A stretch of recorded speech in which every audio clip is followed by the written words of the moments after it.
السلام علیکم ورحمۃ اللہ وبرکاتہ۔ آج کے خطبے کا عنوان ہے ماہ رجب اور اس میں کی جانے والی بدعات۔ الحمدللہ والصلاۃ والسلام علی رسول اللہ، اما بعد۔ یقیناً تمام تعریفیں اللہ تعالیٰ کے لیے ہیں، وہی دنوں اور مہینوں کا دائرہ چلانے والا ہے۔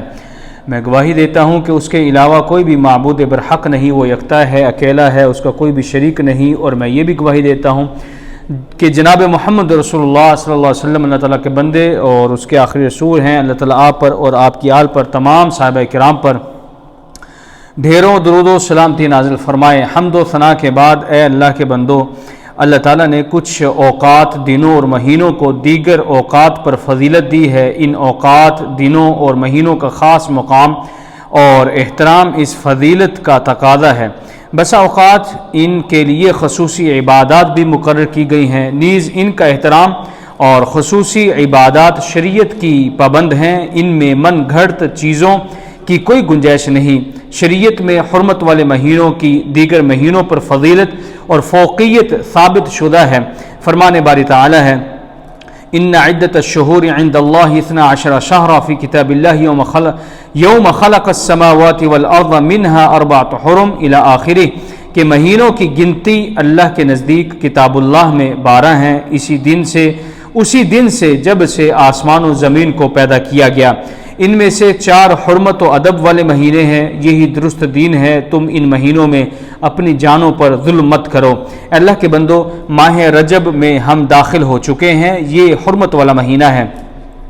ہم اس کی حرمت کا خیال کر کے اللہ تعالیٰ کی بندگی کرتے ہیں۔ اس میں کوئی شک و شبہ نہیں کہ ماہ رجب بابرکت مہینہ ہے، کیونکہ یہ حرمت والے مہینوں میں سے ہے، لیکن اس کا یہ مطلب ہرگز نہیں ہے کہ ہم اس مہینے میں ایسی عبادات کریں جن کی ہمیں شریعت نے اجازت ہرگز نہ دی ہو۔ اس لیے اس ماہ میں خصوصی نوعیت کی نماز پڑھنا، مخصوص رات کو قیام کرنا اور اس رات میں جشن منانا جائز نہیں ہے۔ ماہ رجب کا مقام بھی دیگر حرمت والے مہینوں کی طرح ہے، اور اس کے بارے میں آنے والی مخصوص روایات من گھڑت یہ ضعیف ہیں، ان سے شرعی حکم کشید نہیں ہو سکتا۔ لوگ اس مہینے میں جو مخصوص اعمال کرتے ہیں، یہ دور جاہلیت کے باقی ماندہ اثرات ہیں۔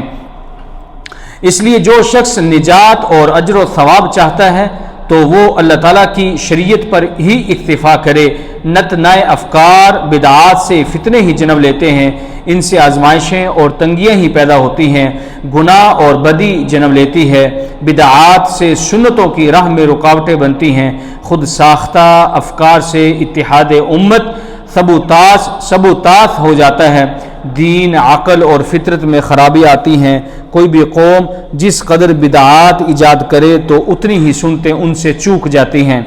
اے اللہ کے بندو، رجب کا مہینہ شروع ہو چکا ہے۔ یہ اسلامی سال کا 7واں مہینہ ہے، جو حرمت والے مہینوں میں سے ایک مہینہ ہے، جس میں ظلم و زیادتی و فسق و فجور اور ہر طرح کے گناہوں سے روکا گیا ہے۔ لہذا اس ماہ میں احکام الہی کی بجا آوری کا اہتمام، نیز شرک و فساد، شرک و بدعت اور دیگر معصیات ربانی سے اجتناب زیادہ سے زیادہ ہونا چاہیے، کیونکہ اس ماہ کی حرمت و عزت کا یہی تقاضا ہے۔ مگر صد حیف مسلمان اس حرمت والے مہینے میں خاص طور سے بہت سی بدعتوں کے مرتکب ہوتے ہیں، جیسے کہ لکھی اور ہزارویں روزے۔ لوگ اس ماہ میں لکھی اور ہزارویں اور مریم روزے رکھتے ہیں، جن کے متعلق ان کا یہ عقیدہ ہے کہ 27 تاریخ کو ایک روزہ رکھنے سے لاکھوں اور ہزاروں روزوں کا ثواب ملتا ہے اور اگلے اور پچھلے گناہ سب معاف ہو جاتے ہیں۔ حالانکہ یہ روزہ بدعت ہے، اس کا کوئی ثبوت شریعت محمدیہ قرآن و حدیث میں نہیں ہے۔ اس کے رکھانے سے ثواب نہیں بلکہ عذاب کا خطرہ ہے۔ اللہ تعالیٰ اس سے خوش نہیں بلکہ ناراض ہوگا، لہذا مسلمانوں کو اس بدعت سے بچنا چاہیے اور مذکورہ من گھڑت روزے رکھ کر اللہ کے دین متین میں زیادتی کر کے گناہ عظیم مول نہیں لینا چاہیے۔ ان روزوں کے ثبوت میں نام نہاد مسلمان جو احادیث پیش کرتے ہیں وہ قطعاً ثابت نہیں، ان سے دھوکہ نہیں کھانا چاہیے۔ اسی طرح ایک صلاۃ رغائب بھی ہے۔ ماہ رجب کی پہلی شب جمعہ کو لوگ ایک خاص نماز ثواب سمجھ کر پڑھتے ہیں جو صلاۃ رغائب کے نام سے موسوم ہے۔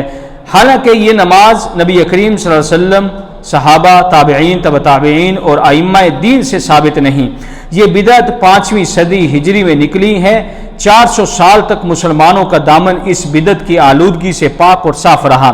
تعجب ہے کہ آج لوگ اس بدعت اور بے بنیاد چیز کی طرف کس قدر راغب ہیں، چاہے فرض نمازیں پڑھیں یا نہ پڑھیں، لیکن صلاۃ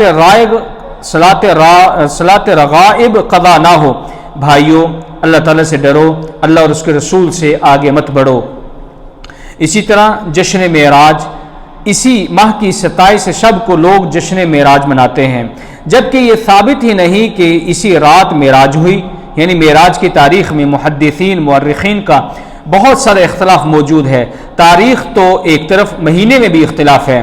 آپ صلی اللہ علیہ وسلم کتنی دیر زندہ رہے، ہر سال معراج اور شب معراج آتے رہی، لیکن کبھی آپ نے نہ خود کوئی جشن منایا اور نہ ہی کسی کو جشن منانے کا اس کا حکم دیا، نہ کوئی جلوس نکالا، نہ اس رات کی کوئی خاص فضیلت بیان کی۔